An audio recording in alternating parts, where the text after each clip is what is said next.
Yo mga bossing, so bale tinanghali na tayo sa paggising. Gawa ng kahapon ay pumunta tayo sa Baguio.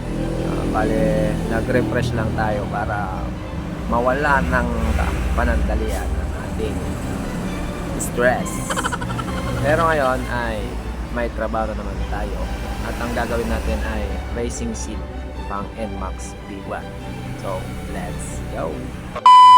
Yo, for today's video mga bossing ay walang kamatayang racing seat na naman ang gagawin ko. Kaya eto na. Tapos ko nang nakuha yung gitna itong NMAX B1 na upuan. So bali ang gusto ng ating bossing ay hindi masyadong mataas sa harap. Konti lang ang ipapatong natin para masunod natin ang gusto ng ating bossing. So let's go! First step, bali napatungan ko na pala sa harapan kanina. Kaya hindi na siya first step, step 2 na siya mga bossing. What? Kaya ang magiging third step natin ay mamarkahan ko sa bandang gilid para alam ko kung gaano kalalim ang aking lalagariin. Kagaya niyan, nilagari ko sa bandang tagiliran tapos sinulatan ko sa bandang gitna kasi magtatabas pa ako dyan banda. Nya?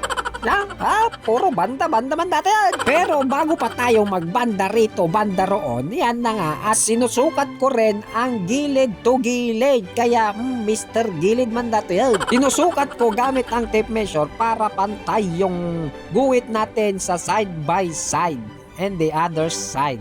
Nya. Speaking sa side by side na yan, ay mag-grinder na nga lang itong upuan kasi baka ma-sidekick pa tayo ng ating bossing sa kung ano-ano ang pinagdadadada natin. Pagkatapos nga palang grinderin dito sa likod, guguhitan ko siya ulit para nang sa ganon na hindi mawala ang pattern natin. Tsaka ko babanatan ng lagarin dito sa bandang harapan ng upuan. A few moments later. Yan. So tapos ko na siyang nalagari. Ngayon ay grinderin naman natin. Kaya habang nagka-grinder ang ating Shokoy, isa-shoutout ko lang ang ating bossing na nagpagawa ng racing seat. Shoutout sa iyo bossing Israel Ocreto from Ordaneta City. Salamat at dito mo napiling magpagawa. Thank you. Nice.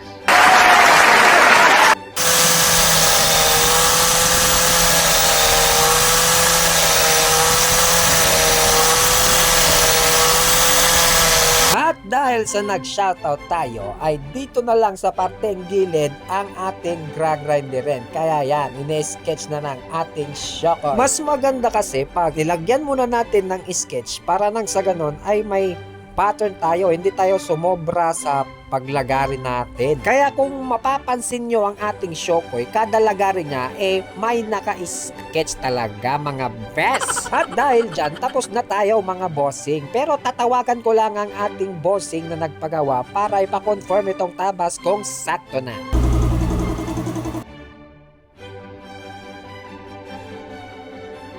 Yun mga bossing, so bali tapos na natin makontak yung nagpapagawa ng upuan.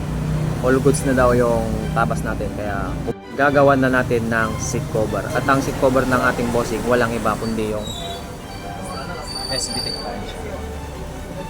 Ayan mga boss. At dahil dyan, bigyan ng isang matinding magic word. Sarap!